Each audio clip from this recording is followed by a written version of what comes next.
Oh man, frivolous lawsuits are fun. Do we want to talk about the 2016 Rock and Roll Hall of Fame inductees? Well, first, yeah, I Sure. do. Well, first I want to talk about Russ's book. Russ's book is out now, so Oh, thanks. Yeah, numbers don't lie. $1.99 ebook today. Thank you if you buy it. awesome. Thank you in advance. $1.99 ebook just for that. That's pretty cool. That's really, I mean, this is definitely worth it. It's amazing. So Usually like $9.50. So I got to pick it up as an ebook today. Would you have been happier if Chase Utley had played last night, Russ, and Matt Harvey had put one in his ear? I don't know. I mean, I want to just see what happens organically. And look, Chase Utley's not going to be off the hook. The funny thing about baseball players is if he doesn't play, like the Mets clinch tonight, they'll figure it out the next time they see him, if there's a next time. And so I'm not worried about when it happens. Okay, since we're all into music, and late last week the Rock and Roll Hall of Fame revealed their list. I think it was 14 or 15 bands. I think they'll narrow it down to 5 for their inductees. Why don't we just each give our thumbs up or thumbs down? Okay. The list of nominees and whether you would say yes or no. Yeah. I think a lot of them will eventually get in, but we can just say yes or no for all of them. But Yeah. 9 Inch Nails. I'll go thumbs up. Yeah, they definitely get in. Yep. I agree. The Smiths. I would say yes, but I probably won't get in. I would say yes because I think they'll eventually get in. certainly, you know, you could say they were instrumental in that type of music early on. I wasn't a fan, but they were like trailblazers. Yeah, no, the Smiths were definitely trailblazers to a whole generation Same for me. I mean, I never was big into them, but I think eventually they'll get in. Maybe whole not. generation of art students like them. Mm-hmm. Yeah. The Cars. Thumbs up. No. Thumbs down. I hate the Cars. I don't like the Cars. In concert, they're not very good. I mean, I never was impressed by them. I mean, they have a couple songs that are good, but I really think they're overrated. I've always thought they were overrated. Yeah, I thought so too. Cheap Trick. Yeah, for sure. Definitely. Yeah, I mean, like, the fact that they're not in yet makes no sense. Yeah. Well, here's the band that's not in yet that makes absolutely no sense. Chicago. Yeah, it makes no sense. I mean, if you want to say they got too poppy, I'll give you that. But the point is, even if you take them on face value for their early rock stuff, if you buy the Wooden Nickel Recordings CD, yeah, you'll see they were pretty fantastic. I mean, you know, with what happened to Terry Kath, had he managed to stay around, they wouldn't have gone the pop route. But, you know, still, they were great. Right. I mean, they had like a lot of bands. They had a second incarnation that was completely pop. But if you're talking about the Chicago Transit Authority, or you're talking about everything with Kath, like 25 or 6-4. I mean, it's one of the best guitar solos ever. After all that they've been through, I will make it up to them at some point. Chaka Khan. No. No way. No. We're talking about whether these people should be in the Hall of Fame, Ty, or not. These are the nominees. Rock and Roll Hall of Fame. Rock and Roll Hall of Fame. I don't think not Sheik the Hockey Hall of Fame. make the Hockey Hall of Fame. Sheik. Not the Shocky. What's next? Sheik. Nile Sheik? Rodgers. No. No, I agree. Yeah. Deep Purple. Yes. Big thumbs up. Long time overdue, way overdue. Yeah, I don't care if Richie Blackmore is one of the most pompous men in rock. It doesn't matter. Every kid in the world learned how to play guitar playing Smoke on the Water, because even though it was easy, somebody had to think it up. Ty, you're familiar with Deep Purple? No, you guys talking about bands that. I was thinking, Ty looks like a deer in headlights over there. Sorry, I'm trying to think of it. I always do. I know a lot about that music, but I don't know. Nah, the Deep Purple is Ian Gillan, man. Ian Gillan. I like the Ian Gillan Deep Purple personally. That was different, I guess. But we only have a few more here. The JBs, which were the James Brown backup band. No. Janet Jackson. No way, not right now. Maybe eventually, but no way. No. I think she's in. I think she's got to go in. I think she's got to be in. She's definitely that big. One rock and roll song. Like, come on. Yeah, well, that's true. But they've made this a music hall of fame, even though it's called the Rock and Roll Hall of Fame. Los Lobos. No. I don't know. I'm gonna put Los Lobos in because I think there's a large portion of people that really do love them. I'm gonna put them in. They've never gone straight pop either. No, simply on La Bamba, a cover of La Bamba. No. Steve Miller. I don't like Steve Miller. I've never liked Steve Miller. Steve Yeah, he Miller might was get in. always He like might a get in. gadget. He's another overrated guy in my mind. I'm border. Yeah, overrated. Gadgets, trickery, all that. Not a great guitar. Abracadabra. Yeah. Yeah. Not my cup of tea, but NWA. They'll probably get in. I would put him in. I wouldn't. I would. They were big. Like when I was living in Virginia, when I was managing a hotel, there was somebody who worked with me that was telling me about them when they first started, and they were really influential. They were, so I got to put them in. The Spinners. That's wow. Before my time. The Spinners have some really good songs, and if we're gonna say this is the Music Hall of Fame, was it Rubber Band Man? That's a hell of a song. That's true. Yeah, they were not. I mean, it's funny that they're still. I mean, they're one of the few bands probably from that era that hasn't been in there, right? So I mean, they weren't rock, they weren't punk, they weren't funk, they weren't any of those things, but they were pretty. They're like the Winnipeg Jets they're like the Winnipeg Jets of that era, though. I mean, they really are. I mean, Winnipeg Jets. Throw it into hockey.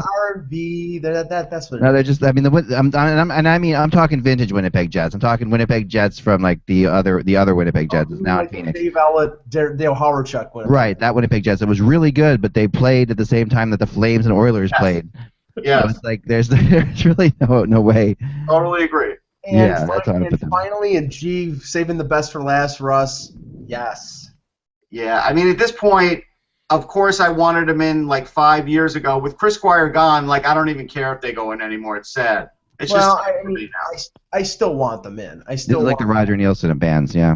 I don't know. Or Pat Burns. Yeah. I don't know. I do think that they belong there, but I'm a fan, and so I kind of have to put myself out of it a little bit because I'm not so sure. By the way, Musical Box is coming back, Russ. I saw that. Do you see that? Oh, I didn't see that. I did. I got an email about it. We got we got to find out what they're playing. The big thing about Yes is for prog rock. I mean, most other great bands that followed them were copying them, but Yes copied the Beatles. I mean, they did, and they covered a lot. Of I mean, but I mean, that depends. And let's move on. But this is the last thing I'll say about this is I think that this.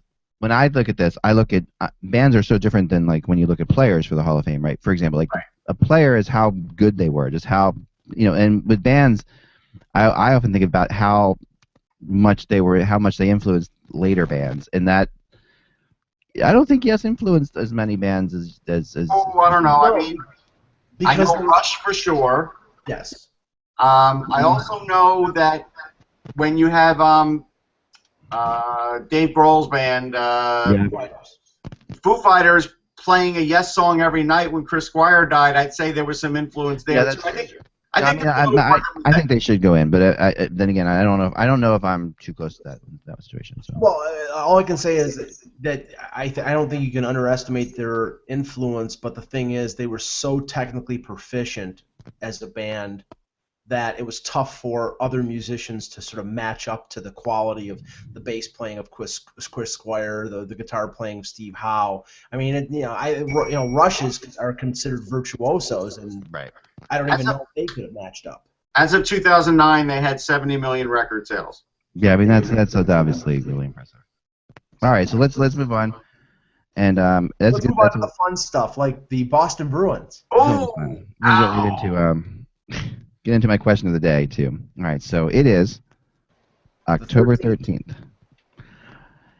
Hello, Hockey World. It's Thursday. It's not Thursday. Hello, Hockey World. It's Wednesday, October 13th, 2015. It's not. Not Wednesday. It's not Wednesday. Russ, you follow me. I'm not Russ. Well, yeah. It's Mike, then Ty, then Russ. That's the way it goes. All right. Mike, Ty, Russ. That's why I messed it up twice. Hello, Hockey World. It's Tuesday, October 13th, 2015. I'm Michael Ugello. I'm Russ Cohen from Sportsology. And I'm Ty Anderson. And I'm Eklund. And you're watching the HockeyBuzzCast on HockeyBuzz.com, and everyone back home knows we did that wrong. But that's okay. Mike is gone, and Ty still jumped on the bandwagon nicely. They did a good job there. We are going to start with my question today because I've been getting a lot of people that are interested in it. And it came from a conversation, and it's something I've been wanting to do for a while, a series on Hockey Buzz that is basically a takeoff of Let's Make a Deal on would they make that deal? All right. So today's question that I put out there, would they make that deal, is Chara for Yakupov. Okay, and I know that the first instinct is that no, like why would Edmonton trade for Zdeno Chara? Why would they bring in an older player like that? And why would Boston give up Chara? Player who's so influential. But I've been getting the responses on the website have been really kind of interesting. Ty, you're the closest. What would your answer to this? Would they make that deal? I don't think so. I think just because in 3 years, when Chara retires or whatever the case may be, is Nail Yakupov a player that's going to keep the puck out of their net? I think that's their big concern right now. Is that I think they like what they have in the future when it comes to defensemen. Maybe they have guys that they think can step up and be a number one, be a number two defenseman. But this team right now just that's the problem. It's not the scoring is not going to be the issue. It's the defense and the fact they can't keep the puck out of their net. So I don't know if that's the player that they would ultimately want. Do you think if they replace Chara, they need to replace Chara with a defenseman? Like they have to make a defense for defense trade? I think so. I think ultimately, that's the big issue with this team is they don't have an heir apparent to Chara. They don't have a guy that's going to come in and be their number one defenseman. So. Right, it makes sense. And they are struggling. They got off to a good start yesterday, I guess, in that game, and then or am I thinking of a different game? I think. Okay. No, they were up 2-0. No, they got 2-0. They went up 2-0. They went 2 for 2 in the power play, and then before the period was over, it was 2-2, and they were losing 4 minutes into the second period. So, complete and total collapse. Third time in a row now that they've just sort of. They've either started great and just fell apart, or they've started poorly and they cannot recover. Tuukka Rask now has an .840 save percentage on the year. As bad as the defense may be, you need more from a goaltender that you're paying $7 million per season at this point. And you look at some of those goals yesterday that he surrendered; they were not good goals. They were pretty terrible goals, in fact. So, there are massive amounts of questions right now when it comes to this team. And you don't know where the answer, where the solution's coming from. That's the thing. Is this team sort of seems stuck in the mud right now with this mess.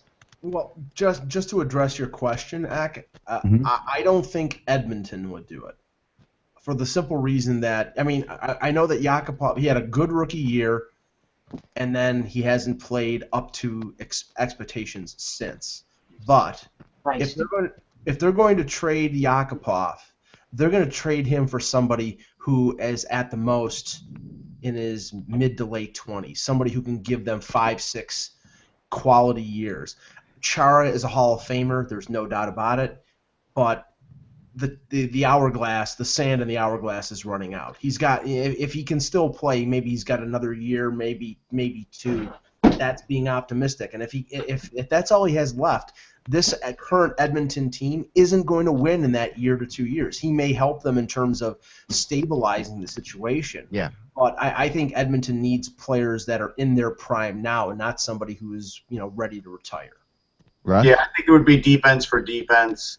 I don't think give up Yakupov, considering they have 1 goal in a year. He might get their next goal. No, that's true. I mean, they definitely. I mean, you have to think that that's going to turn around eventually. But but at the same time, I mean, at what point do we start talking about the Edmonton Oilers, just as getting a number 1 pick overall again? I mean, it's insane. I mean, it's way too early to get into that. And if we go into last year, early in our podcast, early in the season, things change so rapidly. You see it. I mean, it's like we're very early. We're only 1 week in. I refer to the Edmonton Oilers as where the first picks go to die, because and that may be over exaggerating, but no, I mean it's as far as the NHL goes, I think they would agree with you. And that's what kind of sucks about it. That's why I believe that rule should exist, that you shouldn't be able to get a first overall pick more than once within a 5-year period. I just think that that's the bottom line. I mean, we need to spread the first overall picks around the league. It just makes no sense that you can be able to get a second pick maybe, but that first overall pick is something special, and the fact that they've had 3 of them in 8 years or 7 years, or 4 of them in 6 years. 4 of them in 6 years is horrible for the league, and it really is. It's nothing against the Oilers. It's just these are these are players that would all be, that whose sum of the parts is not as good as each of them individually. So when you put them together, the sum isn't there, you know. And that to me is a wish you guys could read our chat room. Sorry. But anyway, yeah, I mean, I think the Oilers are, yeah, there's no question in my mind that they wouldn't do this deal, but that's my mind. Chiarelli, though, is a different kind of bird. This is the one thing that the person I was talking to about this, okay, was an NHL source, okay, we were just talking, we were just shooting the breeze about teams, and it wasn't like it was like I said, this is not a rumor. I mean, there are rumors out there with Chara, and I don't buy into them at all, but there are, you know, this is not a rumor, right? But this was a person who, you know, he said, listen, this is a guy who at one point was a GM in the league, and he said, I would think about that. And he said, when you ask it to people, and you'll find out that both Edmonton and Boston don't want to do it, which usually means it's probably a pretty good trade. Right, right. That both cities don't want anything to do with it, you know. And that's what I'm finding is Edmonton and Boston don't want anything to do with it, right? So now this is not to say that the premise is not out of the question in the sense that if Boston continues to play like this through, you know, say the first month of the season, and they go 1-9 or something like that, that Don Sweeney starts to say, okay, you know, right. Brad Marchand has got a year left in his contract. Chara has, I think, 2 years, Ty. You know, let's try to rebuild. But I think you have to go further than that to rebuild, because then you have Rask making, as you said, around $7 million, and I still think he's a top-flight NHL goaltender. It's a New Jersey scenario where you're not going to get bad enough to be able to finish at the bottom because you have a good goaltender. So, you know. I mean, sorry to interrupt, but if the Bruins were to blow it up, like legitimately blow it up and say, all right, we're starting over, the move that would make the most sense in terms of bang for your buck would be moving Tuukka Rask to St. Louis, to Anaheim, you know, to one of those teams where goaltending has been the issue, and that's where you can get the most return. But would they do that? I don't know. Rask has a full no-move clause for the next, I think, the rest of this contract, really. Yeah, and he's bought a house there, I heard. Yeah, so it would be a tough sell for him. And I think that's the same thing about Chara. As much as people want to say, oh, the Bruins should trade Chara, it's not happening unless Z goes to the Bruins management and says, hey, we have a trade. Right. We want to know if you want to waive your move clause. And if he says no, they go, all right, we can't do it, because you can't put him on waivers. Right. You know, you can't force his hand. And who knows if he necessarily wants to leave Boston. So, you know, it's such a complicated issue where these guys, a lot of these players on this team that you'd want to move have expensive salaries, or they have no move clause, or they have no trades, and you can't just move them overnight. Right. No, you're right. And then we see when players like this move, it is usually because the player initiated it. It usually comes from the player side of things, like Marty St. Louis or what have you, goes to the team and says, I want out. You know, that's when a player of this because it's really it's an unpopular move with the fan base, but it does occasionally happen. I mean, like, you know, I think of like the Jason Spezza trade out of Ottawa. That really surprised me in a lot of ways, right? I mean, you know, or did he sign? He signed. He traded, right? No, he was traded with a year left. Right, he was traded with a year left. It surprised me, and I know they couldn't sign him anymore, but I do think that he's one of those guys who, you know, was like this, very popular, and really surprised me that this happened. I agree that it probably won't happen, but the Bruins are going to be the focal point of rumors all year right now. And well, Ottawa knew Spezza was going to leave. That's why they had that move. Yeah, the writing was on the wall for that. And he didn't like the criticism anymore, and there was a lot of things with Spezza. You know, here's the thing about the Bruins. They really have to go, to me, heavy into the overseas college route and just start signing defensemen, because they don't even have enough defensemen in their system that I could tell you will cure this problem in 2 years. And we see that free agent defensemen are few and far between these days, and so now that's where they're stuck at. I mean, and right now that's going to be their biggest problem, is to replenish that, because otherwise you turn into the Oilers. You know, go back and look at the Oilers picks, and other than Darnell Nurse and Klefbom, they've not drafted well with defensemen, and they haven't drafted them early. Most of the time they were taking those forwards. Taking those forwards isn't the answer, and if you learn anything, you'll learn it from Edmonton. It's not the answer. You need to get these defensemen, and so sign free agents. Just start going crazy. I mean, that's what they should do. And if they have to clear out a contract to do it, I would start doing it now, because I can't believe they would look at their defense now and think they're going to get through the season and have a good season with it. There's no way.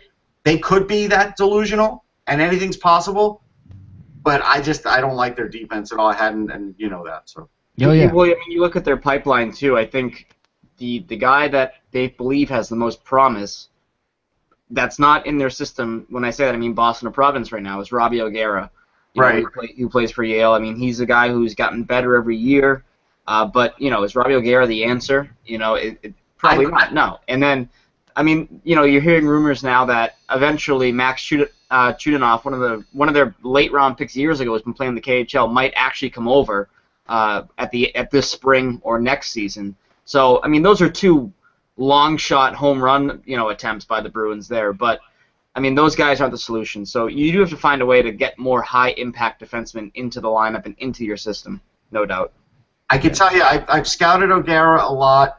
And he's a 4 or 5 at best, and he's good. I mean, he's rock solid, plays really good defense, and so probably in 2 years they could have him in the lineup, and that would be probably the fastest.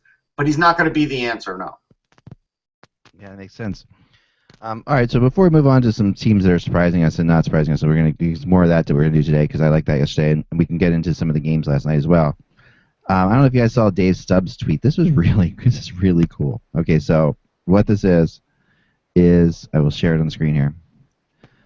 Okay, this here is the contract that Henri Richard signed with the Montreal Canadiens in 1953, written on a piece of paper like this.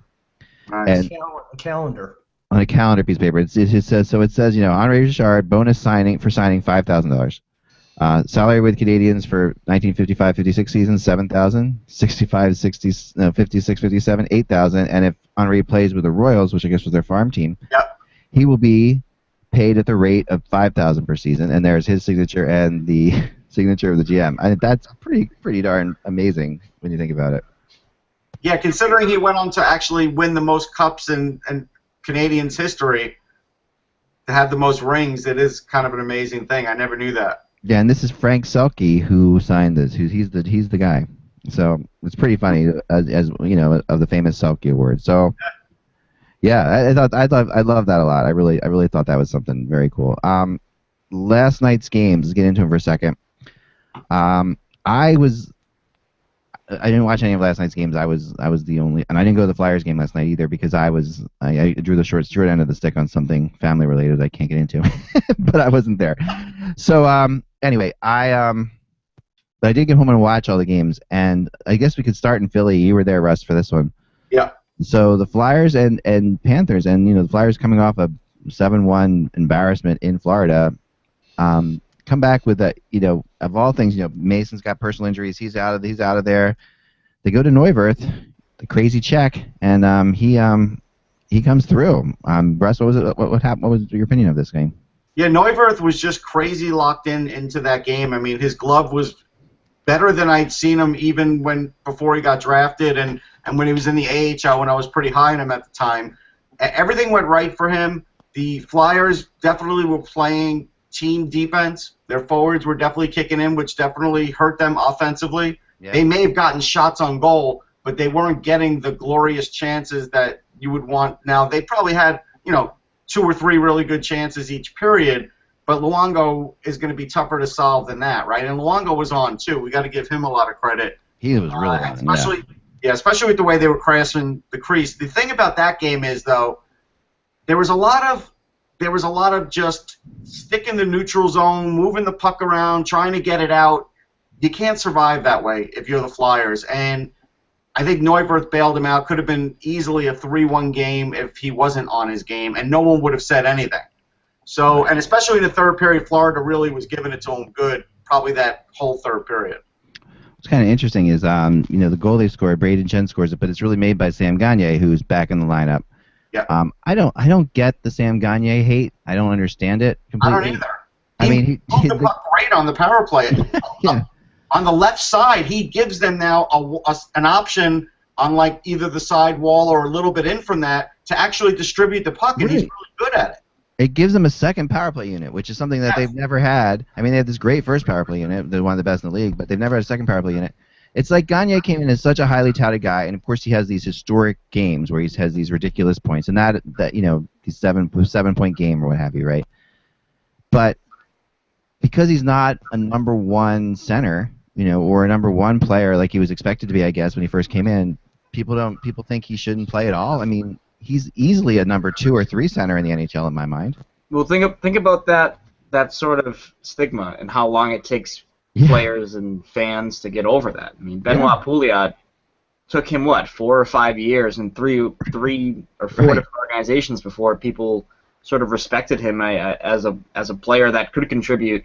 Maybe not 50 goals, but still a solid player. So it's that stupid sort of, oh, well, you got drafted high, you're not that good, so you must be awful, you must be banished to the KHL kind of thing. It's not accurate, So it's what the Gagner NHL goes through. The NHL always puts a mark. I've always said a one sentence on every player that comes through.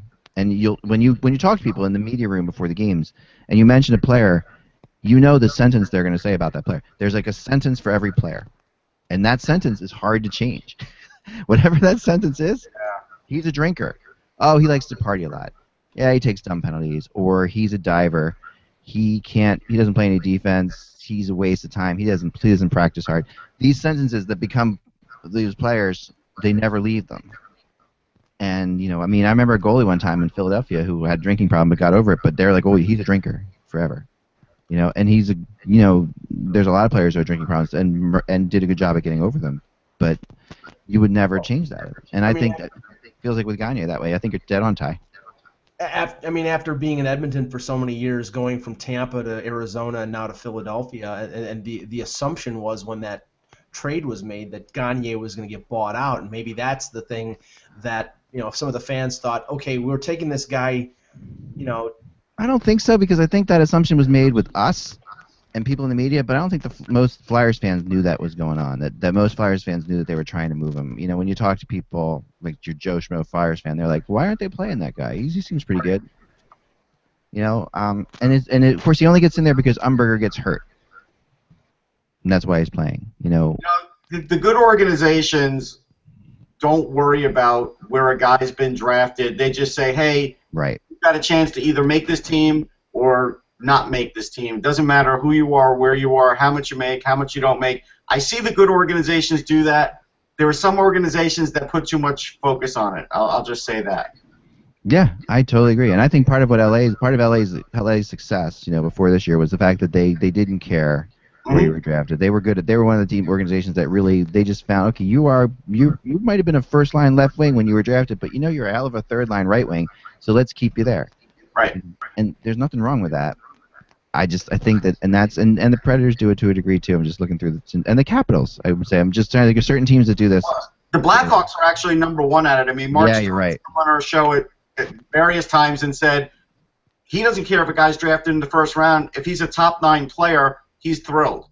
And so that should be a benchmark for a lot of teams. Because if you draft a first line player, like a quote unquote first line guy, right, a top 3 guy, and you draft a bottom three guy, what's to say that top 3 guy you drafted isn't better than the bottom 3 guy you drafted, just player for player? Mm-hmm.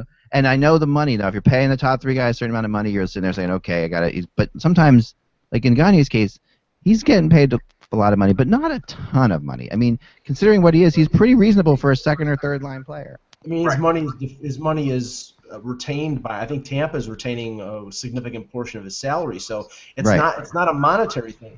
I think what it is that Gagner has been around so long in terms of, the player who was supposed to be one of these top echelon guys, and he would show flashes of it, like that game against Chicago. How many points did he score? 8.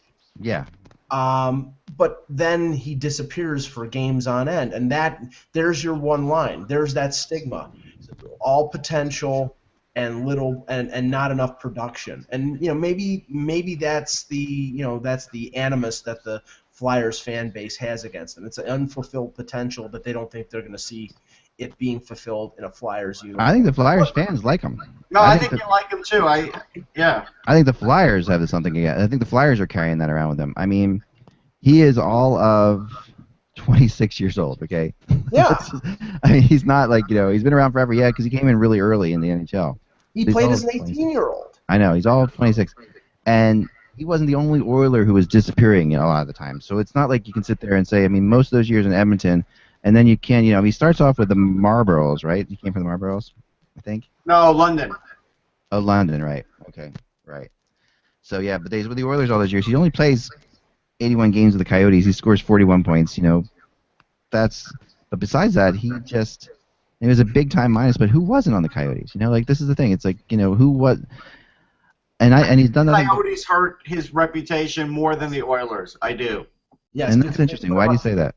Because they put him on a first line. They gave him premium ice time, and he really didn't perform up to the expectations. I mean, that was the thing. That was the thing in Edmonton. He was having decent years, but he was never getting as much ice time as a Taylor Hall or an Eberle or a Nugent Hopkins. Right. You have to know what a guy is, and just because you're paying him doesn't mean he could do a different job. Right. No, that's true. It's a good point. But I just think that they, I would hope now that he's made some kind of impact, but I don't know. Maybe Umberger returns to the lineup. Well, talking about another game from last night, the Columbus Buffalo, or actually yesterday afternoon, the Columbus Buffalo game. Buffalo gets their first win. Eichel scores his second goal of the. An unbelievable goal too. That's something we're going to show. I'm going to show you the goal. Yeah, we'll pull that up. But again, the concern here, Russ, the Blue Jackets, which is a team that I think is going to make the playoffs, getting off to that slow start again. It's chronic in that organization. They get off to these slow starts. Last year was more born from injuries. This year, it's born of subpar play. They're 0-3. And now, granted, they played back-to-back against the Rangers. Now play Buffalo, and Buffalo had their best game of the year. They play 2 games at home, Ottawa and Toronto. So I think they have to get back on the right path. Otherwise, they're going to dig themselves a hole in that Metro division that they're not going to be able to dig themselves out of. Yeah. No. Go ahead, Russ. I was going to say, I'll tell you this. I heard an interview with John Davidson in between periods of the Ranger game a couple nights ago, and he talked about Ryan Murray, but he didn't talk about Savard. And to me, it's like, well, if you're not talking about him, now he said, hey, he's talented, and that's it. But they were mainly talking about Murray. So it's almost as if they just paid Savard just because they didn't have anybody else and they had money available. I don't want to say that was a bad move because it's early in the season, but I think most people would say he was overpaid, and now you're really sort of looking at their defense and saying there's not a lot there. And they don't have a real way of fixing this problem either. I don't think there's enough below that's going to help them right now. I got to look again. I mean, Hetherington I know is there, but I haven't seen him this year, so I don't know how close he is to being ready. Yeah. I mean, they really have. I mean, they're going to have issues, and I honestly think part of the issue with them, with the Blue Jackets, is the fact that they expected to be good. I think there was a sense of everybody saying you were so good down the stretch, you're going to be good, and they were good down the stretch because they worked so hard. Yeah. But and granted, it's 3 games, and opening the season home and home against the Rangers isn't exactly an easy beginning. But no, it's not. The concerns that we had at the beginning of before the season, their defense, relying too much on Bobrovsky. I think they're sort of top-heavy forward-wise. I mean, I don't know why Jarmo Kekalainen didn't try to make some sort of deal where he traded one of his, not extra forwards, but he's got a good, reserve system of forwards. You could trade a Kirby Reichel, a prospect, or trade a Boone Jenner and go out and get yourself a top 4 defenseman. And that would help that team in their goal, but they're not doing that, and they're relying on the Savards and the Murrays and having them come through. Yeah. And if they don't, they're really in a bad situation. Well, I think why they didn't do that is because he's so afraid of injuries. I mean, he's trying to keep his depth because last year was such a earth-shattering type injury season. I want to show one thing about this Eichel goal real fast because this Okay, this is a great goal, and read Garth's blog too. He does a really good job at describing this goal. But check this out. So the thing about this goal is this: so Eichel's got the puck, going in the zone now to get the puck, and we've all seen this angle before, and we've seen this play where the guy gets the puck here, takes the shot, and it goes out that way. Okay, so now in our minds right now, if you're watching as a hockey fan on TV, Eichel is out of the play. Like, you don't think for a second that he's going to come back into the play. Like, he's just missed that shot. You think this guy here is going to get the puck and take it up ice. And that was what was astonishing about this, because Eichel beats him to the puck, which was just incredible that he, had the sense to do that. And then the shot was, of course, phenomenal. Yeah. Bad angle by Bobrovsky, but still, this angle you see it. I mean, he's behind. You see it, and that now when you get back to the other angle, it looks different. But that from that one angle, when I was first watching it live. Or the replay of it live. This angle is different because you see, but still, you still don't expect him to be getting back to that puck. I mean, it was crazy. So here's the thing with Columbus: since 2011, since 2010, the only defensemen playing for them are Dalton Prout and Ryan Murray. And because let's face it, not having Riley, even though Riley may not be playing right this moment, not having him has really set them back defensively. Now, they did draft a bunch of defensemen last year, so Kekalainen's trying to solve that problem, but you can't solve that problem quickly, as we keep talking about. So Hetherington's maybe their next guy in line, and he's clearly not ready, or they would have, signed him at the beginning of the year. They're in a spot, too. I mean, they need a couple of defensemen. They don't just need one. Yeah, the defensemen that they drafted this year aren't going to be in the legitimately in the pipeline for 2 or 3 years. So you're talking about finding immediate help, and that means, if their goal is to make the playoffs, and I think Kekalainen is going to probably have to trade for some rent-a-player, pending free agent players who other teams are willing to trade. And I'm just using this as an example, like a guy like a Roman Polak, a stable defensive defenseman who could play on your second or third pairing, who probably wouldn't cost them more than a draft pick. There are other players out there on many other teams, and as you get closer to the deadline, those guys will be readily available. But in the Metro Division, as I said, if they fall far behind, it's going to be tough making up that. And the Eastern Conference too. Yeah. So the Islanders, then other news. The Islanders announced they signed Eric When a Man Loves a Woman Bolton today, to a 1-year deal. Eric Bolton. If there is a player with 9 lives, it is Eric Bolton. I mean, he is absolutely. I mean, he's been on many teams. Hasn't he been on? Ty, your thoughts on this one? An Atlanta Thrasher. I remember him the most as an Atlanta Thrasher. Yeah. Bolton and Thorburn, and you're like, that's right. Crash and bang. Yeah, there you go. So, but he gets it back. He's back. I mean, he's back in the NHL again. With the Islanders a little bit because some people saying the Islanders got pushed around yesterday a little bit in that game. I didn't see enough of the game to know that the Islanders got pushed around in that game, but that's why he's back. I'm also hearing a report that all the seats are not filled for these games. Wow. Well, there is a gigantic car in one of the seats, so it's a gigantic car. There. And there is a certain baseball team that is drawing fans right now, Russ. So maybe that's factoring in. No, I'm telling you. Here's the thing, and this is something that they really need to attack during the summer, but they need to attack in the coming years. There are a ton of Ranger fans in Brooklyn. There always have been, right? So if you're a Ranger fan and you live in Brooklyn, you're going to just go to those Ranger games, and you're probably not going to anything else. Maybe you'll see the Blackhawks because it's easier going there than at the Garden. But they have to find new fans. There are Long Island fans that are going to the new arena and booing because they don't like the fact that this place is in Brooklyn. Yeah. And that's something they probably didn't anticipate. Now, I haven't been in that building, but I also heard that the sight lines.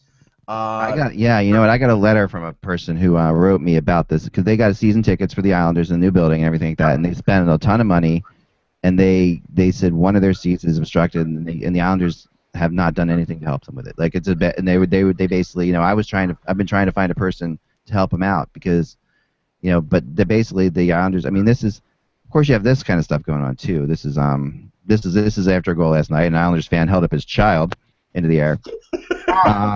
Yes, I don't know about this. If that was my child, my wife would. Can you imagine? she would kick me in the balls. Are you What sure could that go isn't a wrong stuffed- here? Are you sure that isn't a stuffed animal that he won? I mean, what could possibly go wrong in this situation? You know? Come on, people. Yeah, I know people just are idiots sometimes. I'm sorry. The more people I meet, the older I get, the more I just want to hang out with the very few people I know. That's I don't know. I hate to sound like a bitter old man, but that's where I'm at. You know? Giving him a suplex. Yeah. Come on now. Just wake up. That's terrible. All right, the Leafs. This is a good one. I like this one. The Leafs are ranked. Is this article seems to come out every year.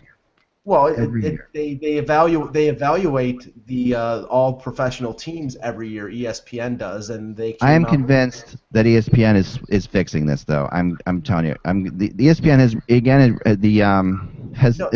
ranked the Leafs as the last team. And how is this possible in all of sports? How are the Leafs the worst franchise in all sports? It's based on it's based on revenue, it's based on ticket sales, and it's based on results. And for the revenue that they bring in and the ticket prices that they charge, so it's based on the value. Where they've standings over the last few years, they're saying that that organization is getting the least bang for their buck. That's the scenario.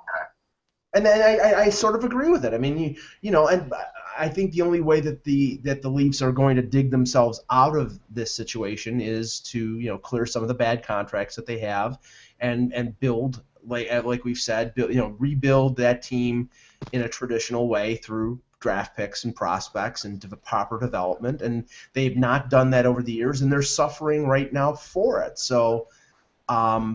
I think it's it's not complimentary to MLS and to the Maple Leafs that they're on the bottom of this list, but right now I think it's deserved. Okay, I don't know if you've seen this list or not, guys, but I'm going to have you guess that there are 4 teams in the NHL in the top 10. Okay, so I want to see if you guys can guess them. 4 teams in the top 10. Yes, 4 of the NHL teams. 4 NHL teams are in the top 10. The number 1 team is the San Antonio Spurs, apparently. Okay. Number 2 is the Memphis Grizzlies, but the number 3 and 4 teams are NHL teams. So, Detroit Red Wings. They are not one of them. Russ. For the least bang for your buck? No, the most. This is the best. These are the best franchises according to this list. The list the Leafs are last on. I'm going to go New York Rangers. They are not on this list. Ty. Tampa Bay Lightning. Very well done. Ty covers the Tampa Bay Lightning for Hockey Buzz, and the Lightning is number 3 on this list. Number 3 on. I mean, and it's true. Their ticket prices are extremely reasonable down there. I've been down there before. You can get. It reminds you of like going to like a Phillies game in the '70s. You know, it's like completely. It's not quite there. I have a ticket upstairs of $1.99 for the 700 level for that ticket in the '70s. But So here's something I pulled up before you reveal more. So I looked at the Jacksonville Jaguars, who are worth $965 million, just slightly under what the Leafs are worth, and their records have been 5-11, 2-14, 4-12, 3-13, 1-4 for like the last 6-7 years. I mean, they better be on the list. But they're not charging a lot of money, right? NFL. This is all about how much they're charging. This is about bang for buck. So it's about what fans are paying and what they're getting. Right. Their tickets are probably very cheap. Which makes number 4 surprising to a degree, but it's not another Tampa Bay team, another NHL team. Mike?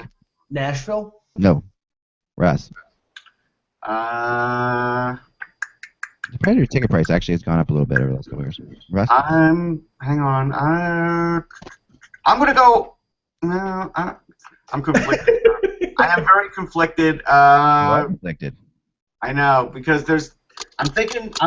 inherently I'm thinking the team is a Canadian team, and so it is not, Russ. I'll get you out of that. It's not a Canadian team. None of these are actually. None of them are Canadian teams. None of the 4 in the top 10 are Canadian teams. I'll give you that much. Wow. All right. Let's go Islanders. Nope. The Islanders tickets are very expensive, and they even were in Long Island, weren't they? I mean, they were fairly. They were not the cheapest, but they weren't like overly expensive, but they were not the cheapest. No way. Now Ty so far nailed number 3. He's going to nail number 4 too. Ty, give it to us. I will go. And this makes no sense, admittedly, but Chicago Blackhawks. They are not. No, they are very expensive. Now this is a team though. I will give you a hint. I don't need the hint, but I think. Go ahead, Mike. Anaheim. Anaheim is number 4, and Anaheim. Why is the clock starting after the? I hit the wrong button. How is that even possible? I know. Well, what really should piss Anaheim Ducks fans off about this is this, because this actually is. I mean, they are cheap tickets, but the Ducks are the best team in the NHL that artificially, I feel, keeps their cap down. Right. This is a team that will not spend to the cap, the Anaheim Ducks. And they're, for a top team that they've been for so many years now, they are the best, right? So, well, I mean, budget is a part of this, Zach. I mean, right now they're like I think they're $7 or $8 million under the salary cap. Right, but they have to be because they're charging so little for their tickets. Right. But they're getting success out of it, so that's interesting. People, all right. People still don't go. You'll watch games on TV. You'll watch games on Game Center. Oh, yeah. A random Tuesday, Wednesday night game in Anaheim, you will see rows of empty seats in the loge for whatever reason, and it's very bizarre because it's not an easy place to get to for a lot of people. I mean, the fan base, it is literally like you're driving down the highway road, and there's a big sign over the road that says Disneyland, Anaheim Duck Stadium. It's literally like it goes off in 2 directions. It literally is right there. I'm glad that Ty mentioned that because I noticed that watching the Nashville game during the week last week, where there were significant empty seats. And I think early in the season, these non-traditional hockey markets, even though Nashville is a very good hockey city, on a Tuesday or a Wednesday night, it's tough to get people in. Was this the opening game of the Predators? Yeah. No, because they were sold out. They were definitely sold out. I think there were a lot of empty seats in the bottom sections. The bottom section is corporate again, so maybe they're not showing up and stuff like that. It wasn't at the beginning of the period. Can we break off this survey for a second to get our opinions on the Predators' yellow helmets? I really want to talk about this. All right. Hate them. Hate them. I haven't seen them. Do you have a picture? Yeah, I'll get a picture up. They are pretty rough. It's very reminiscent. As soon as I saw it, I thought L.A. Kings circa 1979. Yeah. Brown line. I mean, it's yellow helmets. That's what I like about them. I think they got a retro thing going on. I'm surprised, Ty. I would have bet $100 that you would have liked them. No, because you know why? Because they are and this is gonna sound weird when I explain it this way. They are a futuristic team going for a old school logo, which I think is kind of just bizarre. It's what are you? Like the rest of their color scheme is very modern. It's very today, and then they're going with a throwback looking helmet. It's just kind of I don't get it. Interesting. So they're I get the futuristic thing. I understand what you're saying about that because they are a modern team. I watched the game the other day, and I totally didn't take notice to it either. You what? How could you not? I didn't. I don't know. I'm gonna bring it up here. I'm just bringing it up. Maybe because FiOS has the free games in low def. Maybe that's why. It's overwhelming. It is totally overwhelming. I couldn't agree more. The only thing I can equate this to is, and Russ will know this. Russ, when the Buffalo Bills wear the white helmet, the white jersey, and the white pants, they look like a bunch of Casper the Friendly Ghosts. Yeah, I like it. I see it. I like it. I have no problem with it. All right, wait a second. Hold on. I'm going to show something of this because this is insane. And I'm hardly Mr. Blackwell here. I just it's. I like it. I'm with you. We are split here. We are split on this panel. Shocking. No, but because this is what is wrong with me finding this game? It's Saturday. They played Saturday. Sorry, here we go. Just look for a picture. Just go on Twitter. You got to see it in motion because that's when it really takes its form. Yeah, that's why I hated it. That's when it'll make you the most ill. Right. This is when it goes in motion. So this is like so they're playing the Oilers, who have the best jersey in hockey. Okay, so this is also this is definitely not the new one. Not the new one. No, not the new one. Not the new one. No, the vintage blue and orange jersey for the Oilers. No, that is not the best jersey. No, it is. I will have to watch this in Toronto. 20. The best jersey to me is the Chicago Blackhawks red jersey. I don't know, but okay. So I just when I turned on, I was shocked. And one thing I would say, and it kind of goes along with what you're saying, Ty, is that when the Predators come to town, and I feel this way with the Winnipeg Jets too. I think I've even said this to you, Russ, in the press box. I feel like we're watching AIK of the Swedish League or something like that. Like there's these. It's not. Okay, so let me turn this off. I will show you this. This is pretty striking. All right, here we go. you haven't seen this, I'm now going to bring it up. Here we go. This is crazy. All right, so this is the. They also have a definite college feel to them. That's the other thing, and that's the University of Michigan. Looks like the University of Michigan. Which I love. I think the University of Michigan, the fact they do that thing on their helmet is awesome. I like it. I don't have a problem with it. Yeah, I mean, I wonder. But the other thing that was kind of interesting about this is they gave away to the crowd yellow helmets to wear too for their opening game. So I don't know if you saw it or not, but you can see people in the crowd down there. They're also. So this is another. They're really just going for. They're going for the yellow thing. Yeah. I like it. You know, like the Flyers have the orange thing. They're going for the yellow thing. I mean, the Bruins. Did the Bruins wear yellow helmets at one point? No. No, not when they had the Pooh Bear jersey, the '90s. It was still a black helmet. The bear with the honey pot. Yeah, it was just the mildly sedated looking bear that, just waking up out of its hibernation, just kind of hanging out. They may have to go back to that. Yeah, hey, that Winter Classic, bring it back. Bring back the Pooh Bear. Oh my gosh. Along with the Garden Slug and Buffalo, and there you go. Yeah. That's pretty funny. All right, so let's see if we can get another. We got to get these last two teams here that are in the top 10 because they really are surprising. So we'll go to you, Mike. What do you think? Okay. Actually, you got Anaheim, so we can go to Russ. Okay, go ahead, Russ. I'll go. You said there's no Canadian team in this whole list? There's no Canadian team on this list. How could the Edmonton Oilers not be in the list? Seriously. Because they finished at the bottom of the standings. But there's expectations, and they're one of the highest prices. All right, forget it. Check the prices. That's not bang for your buck. That's just flushing money down the toilet. Right. Exactly. All right. So flushing money down the toilet doesn't count. All right.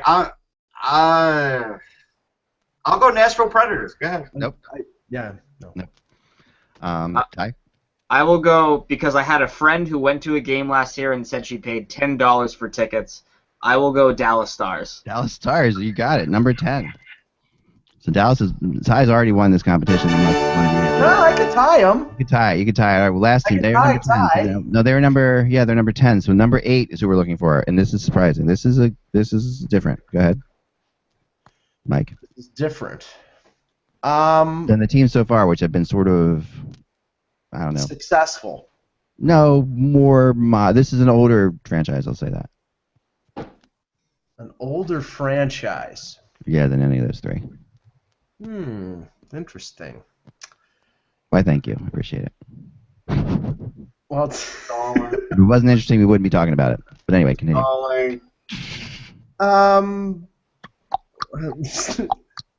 Yes, okay. Time's up. Okay. You're trying to throw me here. You gotta give me an answer right now. 5, 4, 3, 2, 1. The Montreal Canadiens. No. Russ. Carolina Hurricanes. No. Ty. I will go Pittsburgh Penguins. You got it. Ty wins 3-1. Ty wins this competition. Good. Ty knows his, he knows his marketing. New arena. You got to factor that in. That's true. That's true. I didn't think about that. And here, for those of you wondering at home, is the Pooh Bear is the bottom right. A truly nightmarish jersey. I have one. Why? I don't know. But you see, that's a true fan, Ty, because I have every Flyers jersey ever worn too, and I even have that horrible 3D version of that. The 3D. You see the first one there, the Bruins jersey there, top left. Yeah. I have been trying to find that sweater for years. Really? Because they made actual sweaters of that jersey, and they would only make about 10 to 15 a year. I'm a size small. By the time I would get to the Garden Pro Shop, do you have that Eddie Shore sweater from 1928? They go, yeah, we do, but we have 2XL. Do you want that? And I said, look at me. Do I look like someone that would want that? I need a shirt, not a bed sheet. And it was a very trying time. I tried it for about 5 years before I just quit and said, it's not to be. So, I don't know. That jersey, the top left one, I have very, very strong feelings about it, and the fact that I've never been able to find one kills me. I just found one. You could buy Eddie Shores for like $119,500. Yeah, exactly. I've settled for the T-shirt. The T-shirt version of it. Okay. So A jersey? You went for a jersey? I did. Oh boy, you can't do that. That's so funny. That is so funny. I am this along with the Paul McCartney tickets. Now I have a mission. Yeah, well, that concert is in 9 days, so I think we're gonna fall short of that. All right, well, man, don't lose hope. Okay. 9 days is still 9 days. Yep. I have a mission now to get Ty one of these jerseys. All right, cool. I get what I want. I will find it. And it will happen. So I'm already just got a text from somebody. I think I know where I can get one. So we need a size small, Ty, right? Yeah, that's me. Yeah. No, it's one of those things where it's like, I this was back when the Bruins were, a rebuilder, 2007. Could you wear a Kids XL, Ty? Yeah, no Kids XL. I do have one Kids XL shirt because I couldn't find a Chara one in the small. I was like a freshman in high school, and I was like, well, Chara's the new signing. I want a Chara shirt. Sure, I'll get the Kids XL. Wait, but just think about that for a minute. A Chara shirt, which is massive, in a Kids XL. Right. Yeah. Oh, exactly. Yeah, it's an oxymoron. Chara wouldn't be able to slip that shirt over his head. But so I'd always go in the pro shop first day of the year. Do you have the sweater? Do you have the sweater? They never had it. It just like they sold like that. It was unbelievable. Excellent. I'm on it, man. I am on it. If any of you are out there and know how to get it, email Eklund@HockeyBuzz.com, and we will mention your name on the air for finding Ty his jersey. And if you have tickets to the Paul McCartney concert in Buffalo in 9 days, and you want to go and you need a date, or somebody else who needs a date, you can be a man or a woman. I think Mike will go with anyone to this concert. Just okay. This is like the kids in the hall. So you want to go to a Leafs game? No. So anyway, that's all the time we have for today, guys. Remember, without the buzz, it is just hockey, and we'll talk to you tomorrow. Take care. Have a good night. Enjoy the games.